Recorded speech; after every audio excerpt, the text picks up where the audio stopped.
Alright, let's get into it.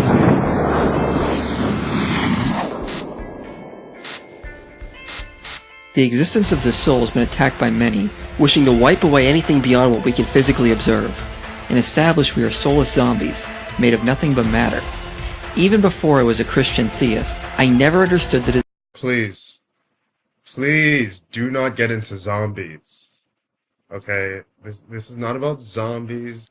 This is about what is and what is not supported by the evidence. Let's not get into conversations about zombies and all that bullshit. Okay? That's for another conversation. Stick to the topic and make your stupid ass ridiculous points, and I'll address them. desire to do this, especially since in previous videos, we've pointed out the evidence indicates the existence of a soul or a mind that is not emergent or reduced to matter. No, you haven't. So here's a clip with Sam Harris and Deepak Chopra.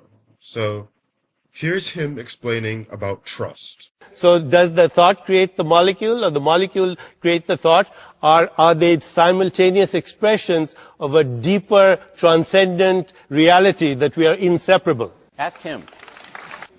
I think we should wander off the specifics of oxytocin.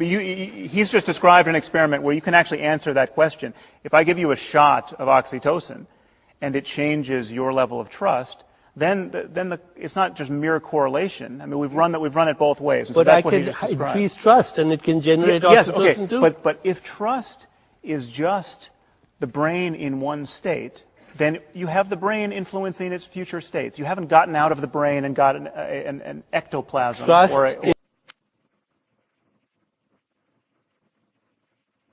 Okay, so basically, it's all this sort of third-person and first-person analysis of various quote-unquote mental events. It's just the brain influencing other states, but all you're doing is using a first-person perspective to seemingly validate what you think is true about the soul, when really it's just the brain influencing its other states. And if you were to do a third-person analysis, you would see that easily. So, I mean, you're just doing it one-sidedly when there's another side that explains the whole thing altogether. That what we call the soul is nothing more than the chemical signals inside our skull. Because it is, and there is no soul. The argument is the existence of the physical brain can fully explain consciousness and the existence of the mind. Yeah, when people start using the word mind, I kind of just step back very slowly, because mind words are just bunches of bullshit that don't really have any sort of track onto reality. It's just a fuzzy thing. It's kind of what Marvin Minsky calls a suitcase word, where there are multiple different components, but you just put it into one little suitcase and you think you've got it. So, I mean, it's explained away because the very thing that needs explaining, you've just taken and crunched up into a little suitcase and say, hey, what is this? Right? So it's an orchestra.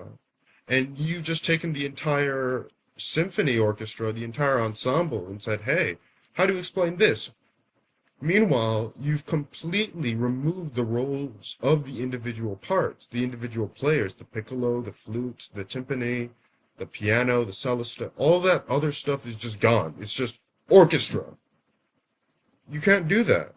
I find this hard to believe, since no physical explanation exists for how consciousness and a sense of the self could arise. I find this hard to believe, since no physical explanation exists for how consciousness and a sense of the self could arise.